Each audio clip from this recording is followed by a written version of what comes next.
여러분 안녕하십니까. CJB 8시 뉴스 시작합니다. 코로나 방역 수칙을 어기고 밤늦도록 몰래 영업을 해온 유흥주점이 경찰에 적발됐습니다.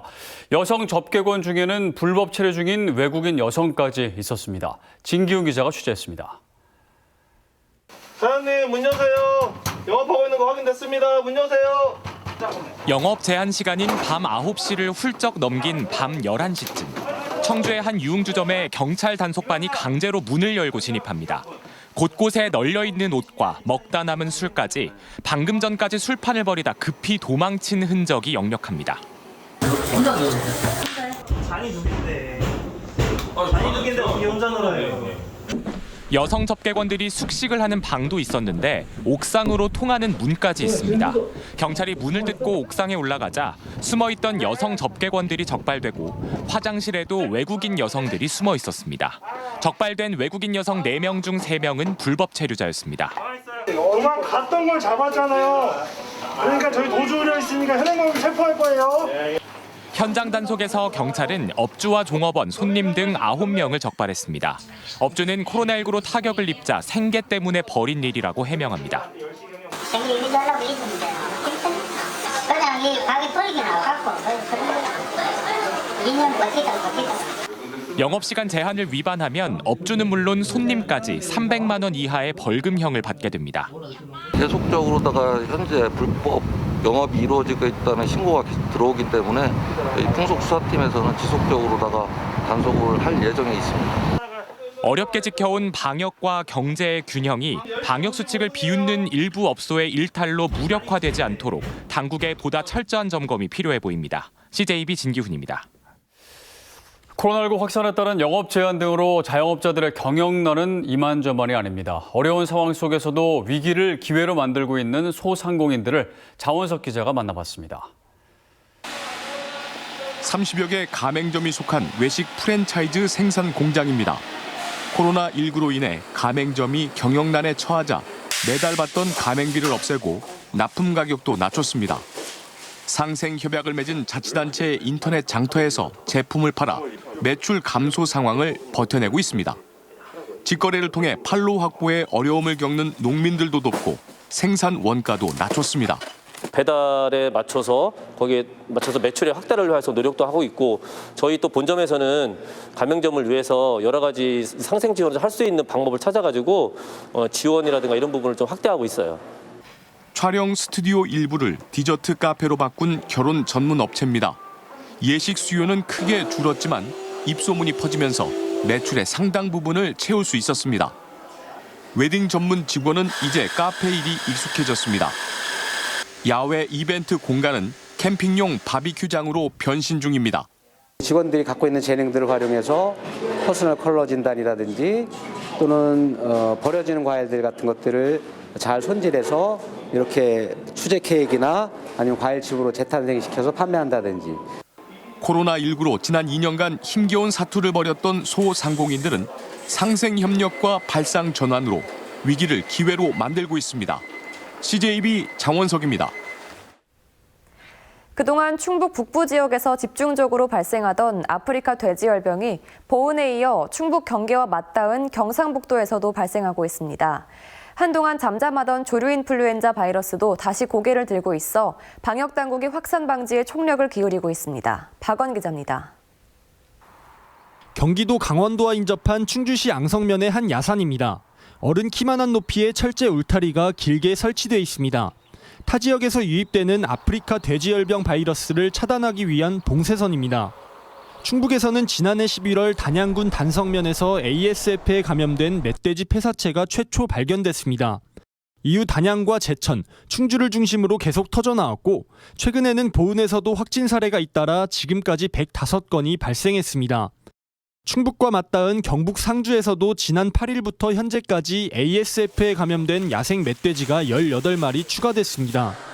다행히 양돈농장 발병은 지난해 10월 강원도 인제군을 끝으로 더 이상 나오고 있지 않지만 방역당국은 긴장의 끈을 놓지 않고 있습니다. 3월 야생 멧돼지 산란기를 맞이해서 농장으로 전파 우려가 높다고 보고 충북 북부 권역 및 발생 시군의 방역시설 설치 추진에 최선을 다하고 있습니다. 조류 인플루엔자 확산도 심상치 않습니다. 지난해 11월 음성군 금왕읍의 메추리 농장에서 발생한 뒤 최근 한 달 사이 진천에서 5건, 괴산에서 1건이 추가돼 이번 겨울 들어 도내 AI 확진 사례가 10건까지 늘었습니다. 공동 방대단 차량을 이용해서 매일 괴산군 전체 가금농가대에서 소독을 실시하고 있으며 장현면 인근 오리 농가, 유경오리 2개 농가에 대해서는 조기 출하를 유도해서 충북에서만 살처분된 가금류가 100만 마리가 넘는 가운데 방역당국은 철새가 떠날 시기인 3월까지 농장 소독을 강화하기로 했습니다. CJB 박원입니다. 청주시 도시계획심의위원회가 원도심 경관지구의 고도 제한 조치에 대해 일부 권고사항을 포함해 원안 의결했습니다. 이에 따라 다음 주 고시 이후 이 지역에는 최대 15층까지만 건축이 가능합니다. 홍우표 기자입니다. 지난달 13일 주민들의 거센 반발에 밀려 결정을 유보했던 청주시 도시계획심의위원회가 오늘 청주시의 당초 안대로 원도심 경관지구에 대한 고도 제한을 결정했습니다. 이에 따라 시청과 도청 사이의 큰 길가는 최대 15층까지만, 주성초와 청주공고, 수동성당 부근은 최대 10층, 기존의 강력한 규제를 받고 있는 옛 청주읍성 안쪽은 최대 5층, 청주 육거리 시장 등 전통시장은 최대 13층 높이의 건물만을 지을 수 있습니다. 도시계획심의위원회의 결정은 다음 주 고시될 예정으로 곧바로 효력이 발생합니다.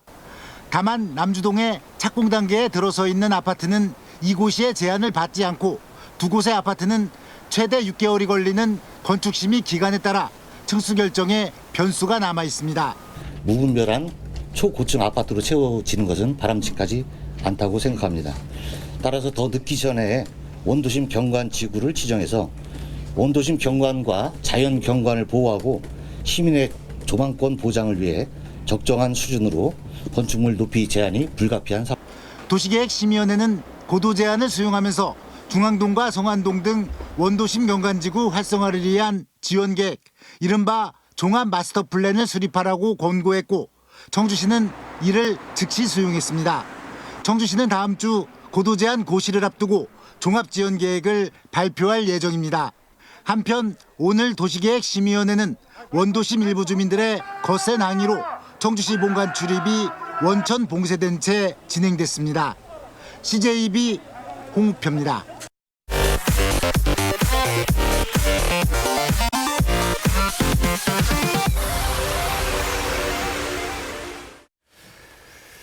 오늘 0시부터 오후 4시까지 충북의 코로나19 신규 확진자가 2,032명으로 집계됐습니다. 이는 동시간대 역대 최다 확진으로 오후 4시 기준 2,000명을 넘어선 것은 이번이 처음입니다. 지역별로는 청주가 1,062명으로 4자릿수 확진을 기록했고 충주 301명, 진천 255명, 음성 122명 등입니다.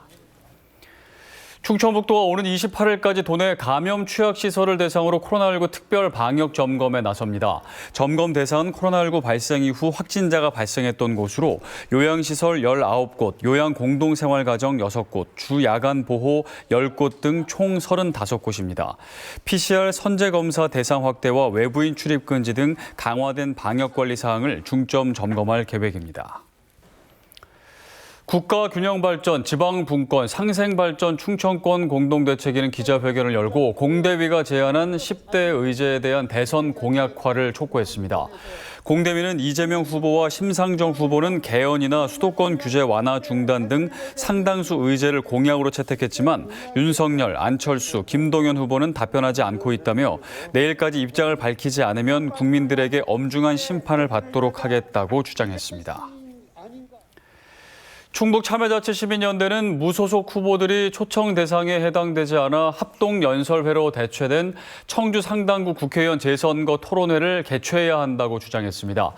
참여연대는 청주 상당 선관위가 공직선거법을 들어 정우택 후보를 제외한 무소속 후보 3명은 초청 대상이 아니라며 토론회를 열지 않기로 한 것은 유권자의 알거리를 차단하는 결정이라고 주장했습니다. 무소속 안창현 후보도 토론회 없는 선거는 헌법이 보장한 국민의 투표권을 무시한 것이라며 유튜브 중계나 맞짱 토론이라도 열자고 주장했습니다. 충청북도가 6조 5,432억 원 규모의 올해 첫 추가 경정 예산을 편성했습니다. 이는 당초 예산 대비 3,824억 원 증가한 것으로 사업별로는 정부 추경 제외 대상 코로나 지원금 1,037억 원, 중대재해처벌법 선제적 대응 사업 29억 원, 학교 무상급식 부족분 114억 원, 소방공무원 초과 근무수당 62억 원 등이 반영됐습니다. 청주 방서지구 알코올 전문 정신병원 설립 반대 대책위원회와 인근 주민들이 충북도지사를 상대로 주민감사를 청구하는 한편 병원 예정지에서 시위를 벌였습니다. 이들은 일반 정신병원이 아니라 보건복지부로부터 인증을 받은 알코올 중독 치료 전문 병원이 방서지구로 이전하는 것이라며 아이들의 통학권과 주민의 생활권이 침해받는다고 주장했습니다. 청주시는 해당 병원이 초등학교와 200m 이상 떨어져 있고 허가 절차에는 문제가 없다는 입장입니다. 충청북도와 청주시, 한국도로공사는 청주 나들목 연료전지 발전시설 구축을 위한 업무 협약을 체결했습니다. 협약에 따라 도와 시는 행정 지원을, 도로공사는 부지를 제공해 오는 2024년 말까지 민간 자본 1,325억 원을 들여 19.8메가와트 규모의 연료전지 발전시설을 건립할 계획입니다. 발전시설이 건립되면 연간 약 11만 명이 1년간 가정에서 사용할 수 있는 전력이 공급될 전망입니다. 제천시는 오늘 2차 전지 음극재 소재 전문 업체인 한국메탈실리콘 주식회사와 투자 협약을 체결했다고 밝혔습니다. 한국메탈실리콘은 제3산업단지 내 18,000여 제곱미터 부지에 2026년까지 505억 원을 투자해 음극재 생산 라인을 구축하고 172명의 신규 인력을 고용할 계획입니다. 충북 한의사회 33대 회장에 이정구 전 청주시 한의사회 회장이 선출됐습니다. 이정구 신임 회장은 세명대 한의대를 졸업하고 대한한의사협회 중앙대 의원, 충북한의사회 법제이사와 부회장 등을 역임했습니다. 이 신임 회장은 3년의 임기 동안 한의학에 대한 올바른 홍보와 회원들의 경영 개선 지원, 도민과 함께하는 충북한의사회를 만드는 데 최선을 다하겠다고 약속했습니다. 이상으로 CJB 뉴스를 모두 마칩니다. 시청해주신 여러분 고맙습니다.